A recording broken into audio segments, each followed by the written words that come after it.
See, God will punish every single person that was involved in overhyping this atrocity and transgression against cinema called Twilight. All the girls, fueled by your uncontrollable libido for white men you are not going to meet, who were involved in making this movie a hit, I wish you bad luck all your life. The work of your hands will be as dead as the vampires in this movie. Your life will transform negatively like the werewolves in this movie. Just like this movie is far away from sensible writing, so shall the grace of God be far away from you. All the Team Edward and Team Jacob people, you will never be team success in your life. Happiness will always win the gold medal because you will try to catch it, but it will always run faster than you. And I pray the Lord will always prepare a table for your enemies in your presence. However much money the waste management industry made between 2008 and 2012, add $3.3 billion to it because that's how much Twilight made. Let's get into the movie.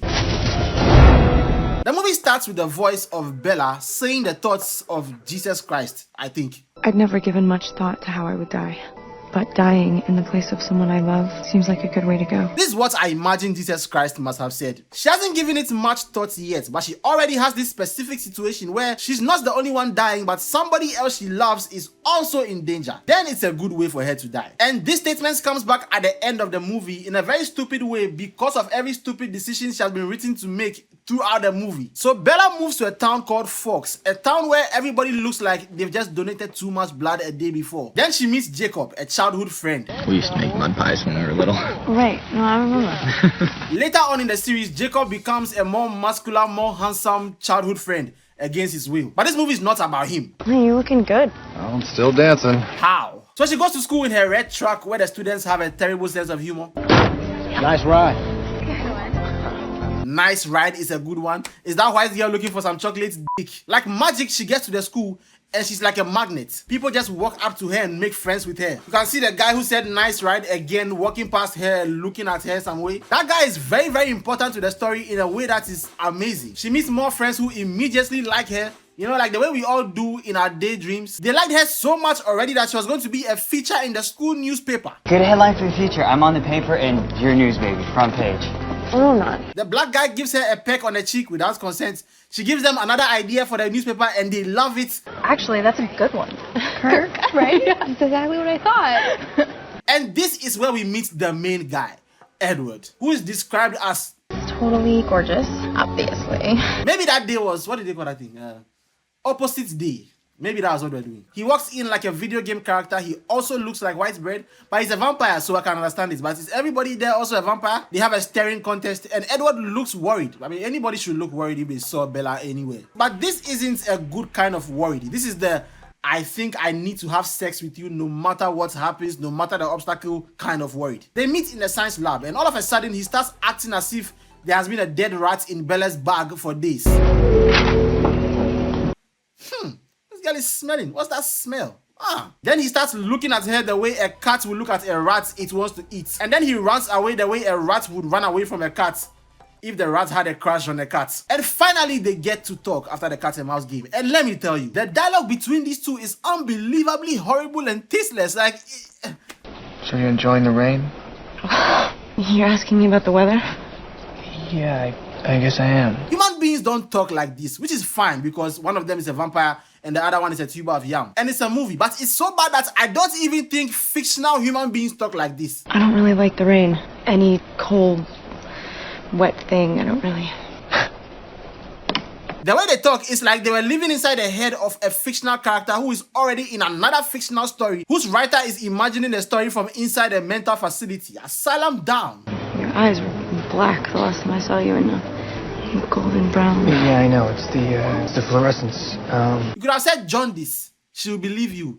Gaslighter of the year is the fluorescence. So later on, he's looking at her from afar like a child molester. And here is where the real action begins. Remember the black guy who keeps bothering Bella? Looks like he wasn't satisfied. And so he's driving a van full of drugs, possibly. And somehow almost drives and crashes into Bella. Now, Edward, a vampire, sees the possibility of so much blood, but ironically stops it. Because he sees the possibility of human punani. Maybe the van wasn't filled with drugs because the guy was. So he ran there with super speed, stopped the car with super strength, and then stayed there slowly so that everybody can see the evidence of the thing he's trying to hide. I already called, but just send somebody else.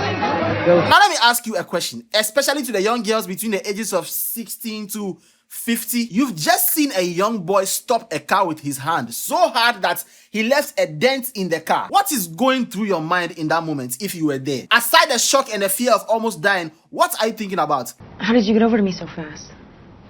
I was standing right next to you, Bella. Okay, yeah, it makes sense. He was so fast. But what about the rest? What about the fact that he stopped a car with his hand? If he got there with a super speed without any super strength, would it have made a difference? But I spoke too soon. She brought it up a little later. You stopped the van. Well, nobody's gonna believe you. I'm sorry. Nobody's going to believe the thing that they all saw. I wasn't going to tell anybody. Look at this. It happened in front of everybody. It's not some secret events that happened inside your dreams. Unless this whole thing is meant to be a hallucination or a daydream, then it will make sense why everybody is blind, because not a single other person throughout the movie raised any questions about how he got there so fast and stopped the car. Like, there's a dent in the car. How did the car stop? She didn't stop it, so she doesn't have super strength. We saw this guy over there because he walked slowly. He jumped over the thing and walked away slowly after doing such a thing and trying to hide his identity. Not one single question from anybody about this event. Maybe they have the Vampire Diaries, the hypnosis thing that they can do. Is it Vampire Diaries? Yes, they can compel people. Yes. Maybe they compelled everybody over there to forget. So later on, she's sleeping and Edward is inside her room looking at her like a child molester. It's supposed to be a dream, but later on he confesses to watching her while she's sleeping like a child molester. She's sleeping, so she's probably half naked or naked. You are 100-and-something-year-old guy watching a 17-year-old girl sleep. They go back to school. They have another staring contest over the sound of this guy getting painfully friend-zoned. Then we get another cringe Bella and Edward conversation. Are you going to tell me how you stopped the van? Yeah. I had an adrenaline rush. For a vampire who has been living for a century, this guy is very stupid. It's very common. You can Google it. And you find that adrenaline cannot make you stop a car with your hand or run that fast. So if she actually just Googled it, she would have gotten her answer right there. Then they start doing this stupid romantic push and pull dance that is in every vampire movie, almost all of them. Bella, we shouldn't be friends. We shouldn't be close. I'm a monster. I don't care if you suck human blood for a living, as long as you're sucking my blood when I'm on my period. Is anybody going to ask how the hell he was able to do that? It means if you were smart, you'd stay away from me. Meaning if you are smart, you would stay away from her, but here we are. What if I'm not the hero? What if I'm the bad guy? You're not. Yeah, this movie is stupid, but at some points like this, I feel like it is a commentary on the effect of romance on girls. Young girls in particular, between the ages of 16 to 50. Because as stupid as this exchange sounds, we've all seen this in real life. We've all seen this before. If you haven't seen it before, your friends are pretenders. But we all know this. The guy says he's a bad guy. The girl says, no, you're not. You're not a bad guy. I'm telling you that you are not a bad guy. I can see what you're trying to put off. It's a mask. Why don't we just hang out? and it works. This is very much real life. He didn't even have to initiate the hangout. She did, because she can change him and make him a better man. Come.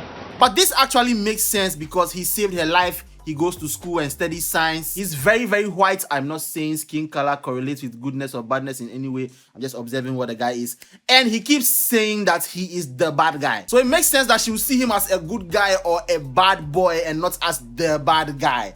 Does that make sense? Two different things. Or more accurately, a bad boy with a good heart. And so Bella meets Jacob again and he tells Bella the weird thing about the Edwards, their family. It's just a story, Bella. So Bella goes to buy a book to find out who or what her boyfriend to be might be. She gets attacked by some guys. Now Edward, who is always following her and is always stalking her, comes to her rescue.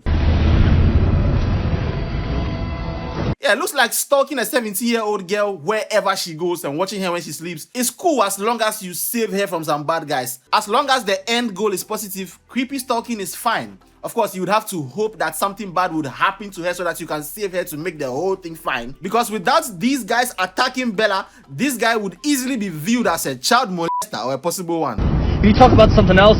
Distract me so I won't turn around. Oh, I see. So she's the one who almost got raped by multiple guys, but you are the one who needs to be distracted.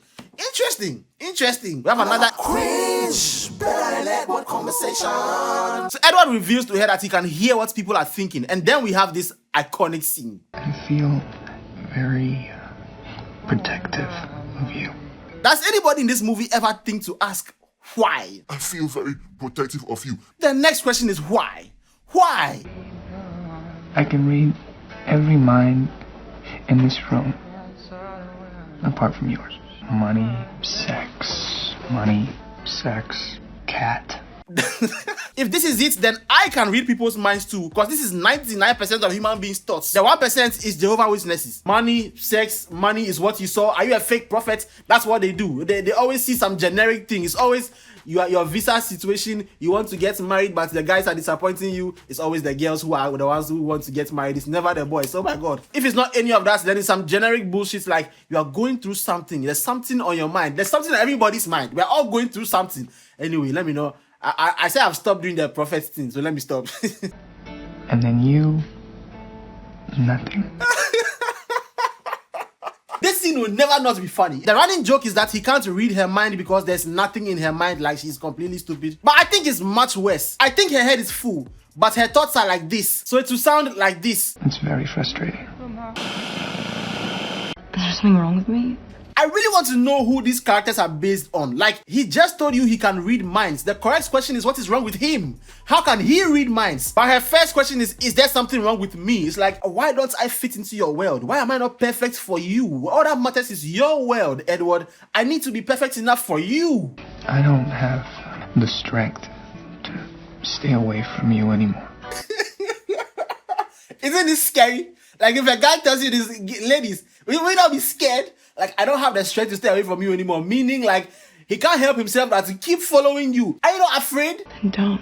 But it makes sense why she would be the chosen one in this story. Because she's so stupid that she would go along with whatever thing is destined to happen. Whatever demonic thing they had to do, she would go along with it. Because a normal person would have so many questions and the plan will not work. A rational human being will just not work in this story. It's like horror movies. They have another staring contest, they go to the car, they have another staring contest in the car, then they touch hands and then she realizes he's very cold. Your hand is so cold. A couple of issues with this relationship. Edward became a vampire at 17, so technically he's forever underage, so he's forever a victim of PDF Ilya when she grows up. He's also a dead man walking, so he's forever a victim of neck spring roll philia. He's also 109 years old, she's 17, meaning right now she would be a victim of PDF Ilya, reverse neck spring roll philia, and grooming by a 100-year-old guy who decided to go back to high school. And I might be the millionth person to ask this, but why do they always keep going back to high school? Vampire Diaries, same thing. I want to see the university vampires getting their PhDs, teaching history with their knowledge of history because they've been alive for so long. Not always reliving puberty and watching other people really go through puberty. Speaking of puberty, do vampires drink period blood? Don't act like I'm saying something strange. We are all pretending to be grown-ups over here. Maybe that is why they like high school so much. Supply of fresh blood, always. Ultra. Alright, let's continue. Finally, Bella finds out from the book she bought that her guy is a vampire. Then she sees a vision or has a dream of him biting her. She meets him in the school when everybody's going to class, and now with the knowledge that he's a vampire and everything he has said, she goes into the forest alone with him. Especially after he said that I don't have the strength to stay away from you anymore. If a man told a cock, I don't have the strength to stay away from you anymore, and this cock had the knowledge that men eat cocks, what do you think the cock would think? If the cock could talk, what would it tell this man inside a poultry farm? A vampire has just told you they can't stay away from you anymore, and you walk into the forest alone. And then we have another cringe Bella and Edward conversation. And I think this might be the craziest Bella and Edward dialogue because of how crazy it gets, like, suddenly. How long have you been 17? I know what you are. So why did you walk into the bush? White people! Say it out loud. Why? Is this a kink? Does this make you horny? You want to hear it so that the vampire blood will rush down into your vampire dick? What? Say it. Vampire. Are you afraid? Are you afraid? No. Why not?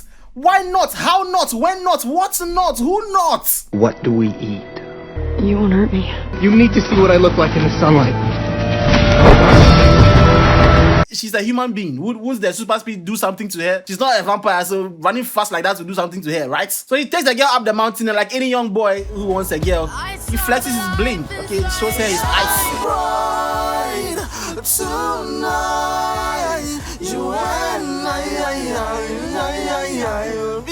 Some girls get a diamond ring, this girl got a diamond piercing. You're beautiful.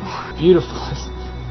This is the skin of a killer, Bella. With all those diamonds, all she sees is the skin of a provider. How can she say no? Even if he says he's a bad guy, she's not going to say no. And then he starts jumping around and doing some Spider-Man thing that is supposed to be threatening. As if you could outrun me! As if you could fight me off. But even if I was there, I wouldn't be scared. I'll be concerned. Like, what's happening to you? Did you sniff something? Did you take some pills? Are you okay? I'm designed to kill. I don't care. Oh, Eddie, relax. Even doctors kill people and they are fine. It's not a problem. Life will end anyway. I've killed people before. It does not matter. Oh, Eddie, relax. Even policemen kill people, doctors kill people, and they are still fine. And life will end no matter what. Can I see the diamonds again? I wanted to kill you. I've never wanted a human's blood so much in my life.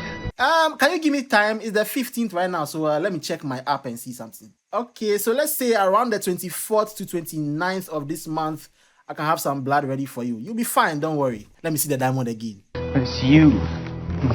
Your scent, it's like a drug to me. You're like my own personal brand of heroin. It's called Punani, bro. That's how it is. I don't know how God did it, but that's how it is. I can't read your mind. You have to tell me what you're thinking. No, I'm afraid. It's because she doesn't think, so saying what she thinks is scary. She doesn't know what she'll find. Shine bright like a diamond. Shine bright like a diamond. So finally, they're in a relationship. They're an item. She could have been item number 13, but she's lucky. He doesn't eat human beings. About 3 things I was absolutely positive. First, Edward was a vampire. Red flag number 1. Second, there was a part of him, and I didn't know how dominant that part might be, that thirsted for my blood. Red flag number 2. I'm hoping this is leading to a common sense conclusion. We're coming to our senses now, are we? And third, I was unconditionally and irrevocably in love with him. How?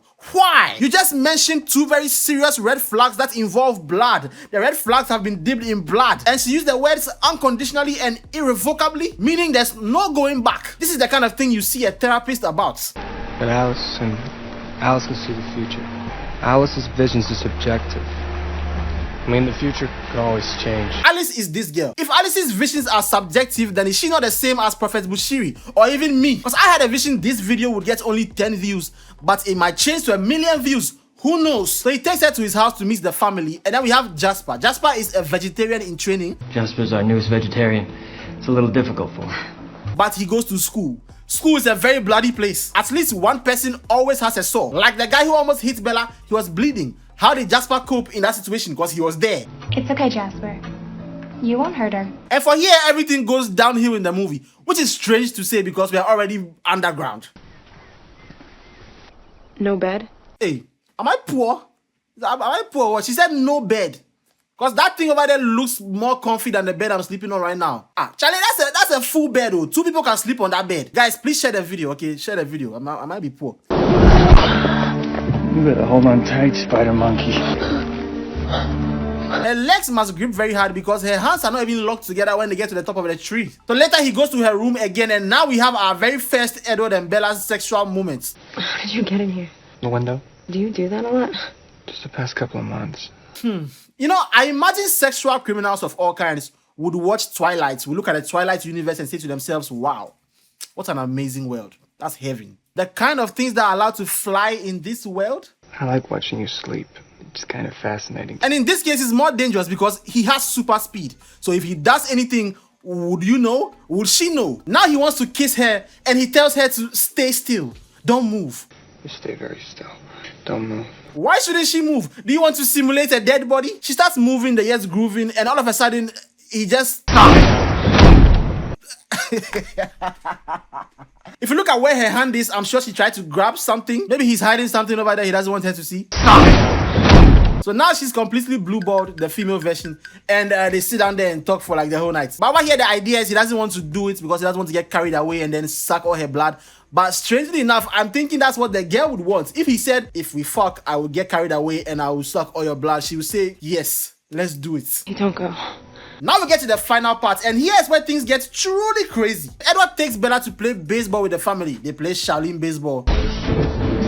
And then we meet the bad guys once again floating to the baseball game. And before this, they set up the bad guys very terribly. We see them eat one human. The rest of the movie is Edward and Bella having awkward conversations. There's no proper build up to the villain story. We don't know why they do what they do. The only reason they give for this guy wanting to eat Bella is that he really likes to hunt. Listen to me, James is a trapper. The hunt is his obsession. I read his mind. And playing hard to get makes him more excited. We don't see anything from their perspective enough to root for them or not like them. Yeah, they ate some old guy, but who gives a fuck about the old guy? He's never gonna stop. Oh wait, am I wrong? Do the vampires really have a good reason to do what they are doing right now? Of course, the vampires want to eat Bella because they eat human beings, but I'm thinking about it as a human. If I was there and I had to see all the painful conversations, the insufferable conversations, did I mention the painful conversations? As a human being, I think I would eat Bella too. Take it however you heard it. After seeing everything, I don't even need to be a vampire to eat her. I'll be a cannibal. So the whole thing becomes this crazy chase for the last 30 minutes of the movie. And here, the Jesus Christ lines from the beginning come back because Bella's mom is the one who is going to die in her place. But dying in the place of someone I love seems like a good way to go. And then she says, I can't bring myself to regret the decisions that brought me face to face with death.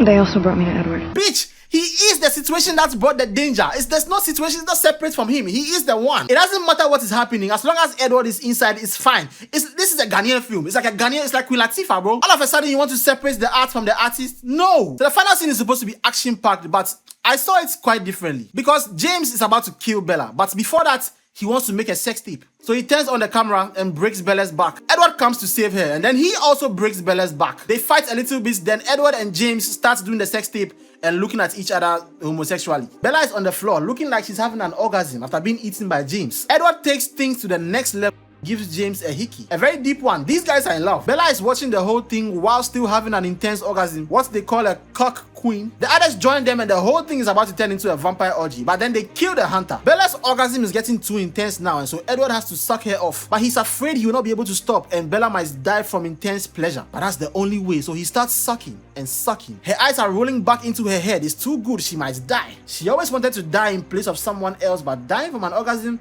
that's too selfish for her. But Edward can also not stop. This is all he has always wanted, to eat this girl. Is too good, but she's dying. What is he going to do? She's in the hospital. I'm sorry if that was too much for you, but that's the only way I could make the scene bearable. The whole thing was too stupid. Finally, Edward, who just drank blood and so he has the hunger, goes into a hospital. How? Shouldn't you be avoiding blood? And at the end, Edward pushes her away and she's confused. Bella, you gotta go to Jacksonville, so I can't hurt you anymore. Are you... No! How... I don't even know what you're saying. How... You want her to let go of all the danger, the thing that gives her meaning in life? Why? No! Now Jacob reappears. Edward and Jacob have a staring contest, and this is a setup for their stupid, horrible, terrible rivalry in the rest of the series. And then we have our final, painful, cringe, Bella and Edward conversation.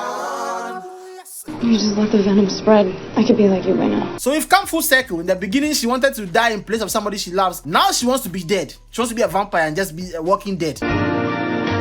The fact that they kiss at the end does not make it a happy ending. Please. She already got her happy ending during the fight.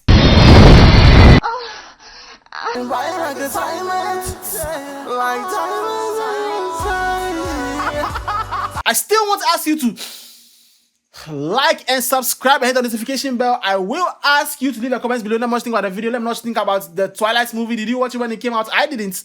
I watched it just recently and I posted about it on my community. By the time this will come out, I would have watched the other 2 or 3 or whatever, however many there are. So if you want to torture me and want me to watch the rest and make a video, let me know in the comments below and I will do it. I really hate this movie. I really hate this movie. I don't know how it was so big. It's a stupid movie.